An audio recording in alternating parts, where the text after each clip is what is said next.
आखिर कौन थे काकभूषुंडी और क्या है उनकी कहानी? किसने और क्यों दिया था उन्हें श्राप? माता सीता को रावण के चंगुल से छुड़ाने में कैसे की थी काकभूषुंडी ने भगवान राम की मदद? आखिर क्यों लेना पड़ा था उन्हें 1000 बार जन्म? क्यों काकभूषुंडी पर क्रोधित हुए थे भगवान शिव? जैसे कि हम सब जानते हैं, किसी भी देश को चलाने के लिए उसका एक संविधान होता है, जिसके अनुसार उस देश की शासन प्रणाली चलती है। ठीक इसी प्रकार हर एक धर्म को चलाने के लिए उसका भी एक संविधान है, जिसे भगवान द्वारा सदग्रंथों में बताया और बनाया गया है। दर्शकों, हम बात कर रहे हैं हिंदू धर्म की। हिंदू धर्म का भी भगवान द्वारा संविधान है, जिनके ज्ञान से हम सब परिचित हैं। जैसे कि हिंदू धर्म में यह मान्यता है कि भगवान के नियमों अनुसार हर एक जीव को 84 लाख योनियों को भोगना ही पड़ेगा। इन 84 लाख योनियों में एक योनि मनुष्य की होती है, जिसमें भगवान ने बताया है कि मनुष्य योनि एक ऐसी योनि है जिसमें व्यक्ति अपने पाप कर्म से मुक्त होने के लिए भगवान की वास्तविक साधना कर सकता है, क्योंकि यह जन्म बार बार नहीं मिलता है। ऐसा ही एक उदाहरण है काकाभूषुंडी जी के जीवन का, जिसमें उन्होंने यह बताया कि मैंने अनेकों मानव जन्म बिना भक्ति के व्यर्थ किए। आइए जानते हैं विस्तार से काकाभूषुंडी जी के जीवन की कथा। दोस्तों, काकाभूषुंडी जी की कथा को जानने से पहले आइए जानते हैं कि काकाभूषुंडी जी आखिर कौन थे।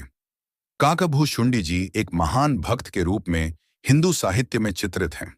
वह रामचरित्र मानस के पात्रों में से प्रमुख एक हैं, जिन्होंने एक कौवे के रूप में रामायण की कहानी गरुड़ को सुनाई थी। काकभूषुंडी जी का मुख तो कौवे जैसा चोंच वाला है और शेष शरीर देवताओं वाला अर्थात मनुष्य सदृश है। उनकी जीवन कथा कुछ इस प्रकार है। एक दिन गरुड़ जी तथा काकभूषुंडी जी एक स्थान पर एकत्रित हुए। दोनों महान आत्माओं में आपसी परिचय हुआ। तब गरुड़ जी ने पूछा, हे काकाभूषुंडी जी, आपके पास बैठने से मुझे अनोखी शांति मिलती है। आपकी भक्ति की महिमा सब देवगढ़ बताते हैं। आपसे मिलने का सौभाग्य आज मुझे प्राप्त हुआ है। आपका सानिध्य पाकर मेरा जीवन तो धन्य हो गया। आपके शरीर की कांति देखकर मालूम होता है जैसे कोई भिन्न चंद्रमा उदय हो गया हो। आपकी शीतलता का वर्णन नहीं किया जा सकता है। काकाभूषुंडी जी, आपको यह भक्ति तथा गति कैसे प्राप्त हुई? आपकी आत्मा इतनी शांत कैसे है? आपकी कितनी दीर्घायु है? मेरी जिज्ञासा की प्यास को कृपया शांत करें। काकाभूषुंडी जी ने बताया, हे खगेश, एक बार मुझे मानुष जीवन प्राप्त था। उससे पहले मैंने न जाने कितने असंख्य जीवन भक्ति बिना व्यर्थ कर दिए थे। मेरी 20 वर्ष की आयु थी। उस समय एक भयंकर अकाल गिरा, जिसमें मेरा पूरा परिवार, माता पिता और 2 भाई बहन थे। वह सभी मृत्यु को प्राप्त हो गए। मैं युवा आयु का था। माता पिता वृद्ध थे, पर भाई बहन छोटी आयु के थे। वे उस भूख को सहन नहीं कर सके, परंतु मैंने उस भूख को सहन किया। आसपास के क्षेत्र में भी बुरा हाल था। लाखों लोग मर गए थे। मैं उस नगरी को त्याग कर मालू देश की अवंतिका नगरी में चला गया। वहां पर दुर्भिक्ष नहीं था। मैंने भर पेट भोजन किया, परंतु परिवार का दुख हृदय में शूल की तरह चुभ रहा था। रो रो कर आंसुरवहित हो चुका था। लगता था कि वह वास्तविक घटना थी या काल्पनिक। विश्वास ही नहीं हो रहा था। उस समय एक शिवालय में परमात्मा की कथा की वाणी कानों में पड़ी, परंतु कोई रुचि नहीं बनी। मैंने सोचा, कोई परमात्मा वगैरह नहीं है, सब गलत बात है।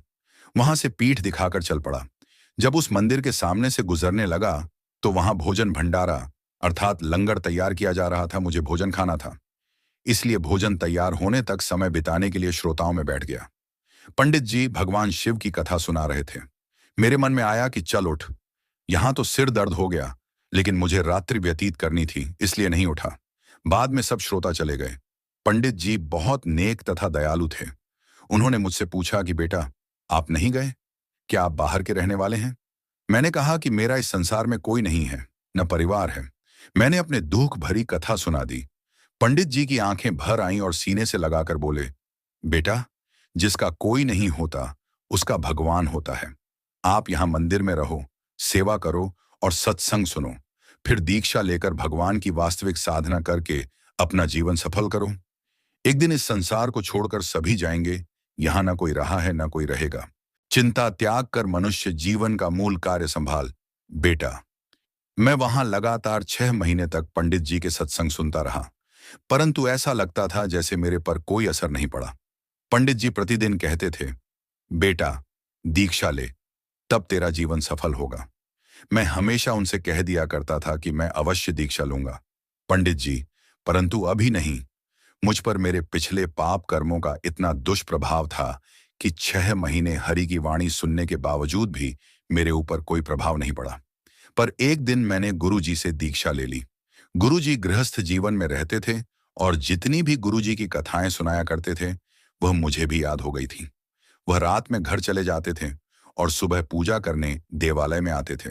गुरुजी की अनुपस्थिति में मैं कथा किया करता था। मैं युवा था, मेरी आवाज सुरीली थी। श्रोतागण मेरी प्रशंसा किया करते थे, कहते थे कि आप तो गुरुजी जैसी ही कथा करते हो।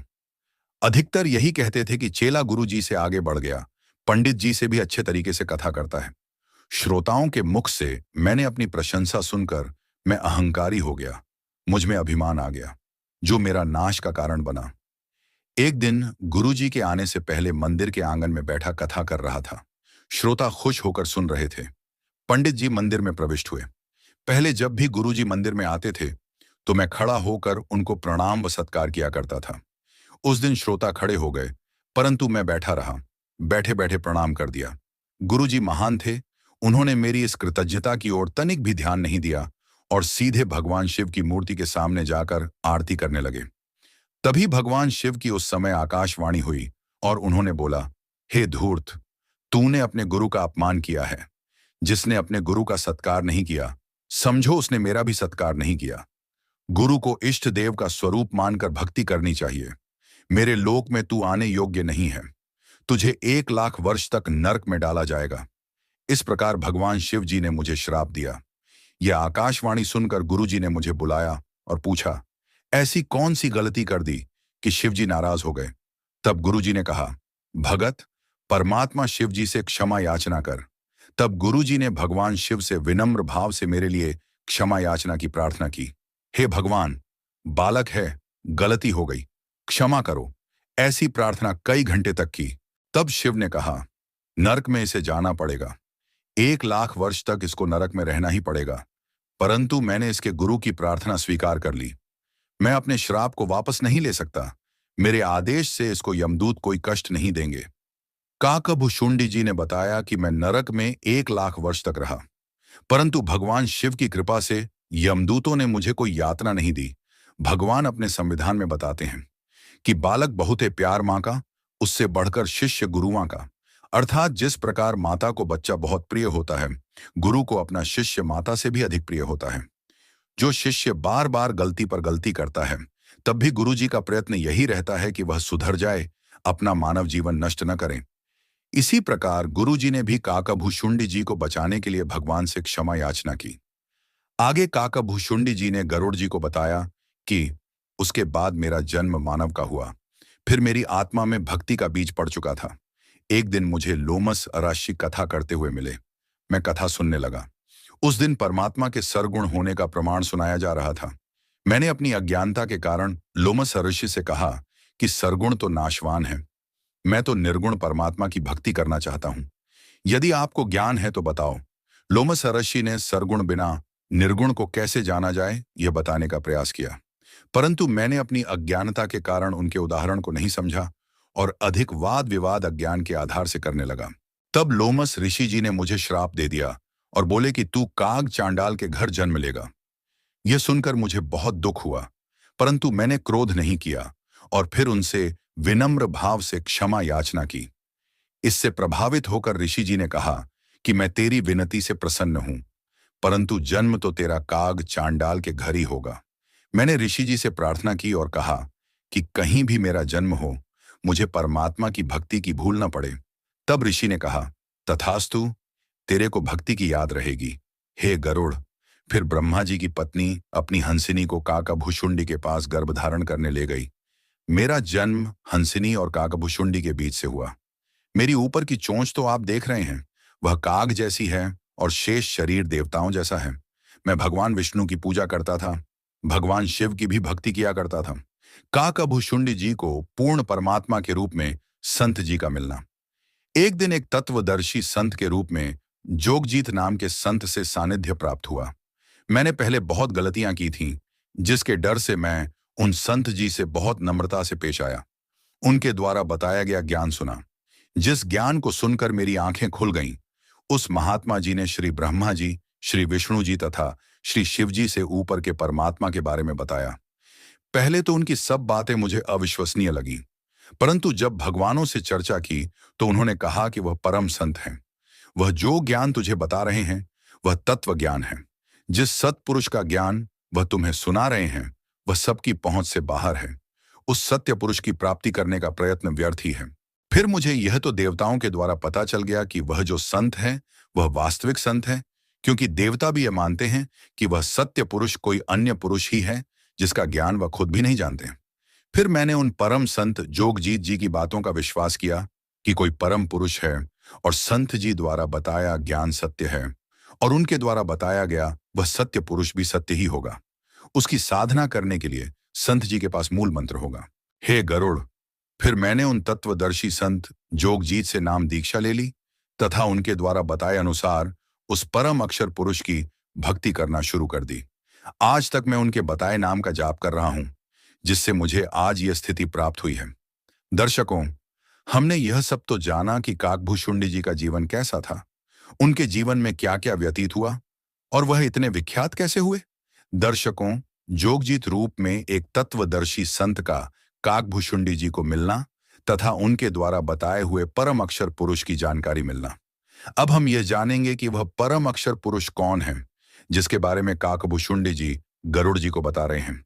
दर्शकों, वह परम अक्षर पुरुष कोई और नहीं, एक वास्तविक अविनाशी पूर्ण परमात्मा है, जो श्री ब्रह्मा, विष्णु, महेश से भी ऊपर पूर्ण परमात्मा है, जिन्होंने इस सृष्टि की उत्पत्ति की है।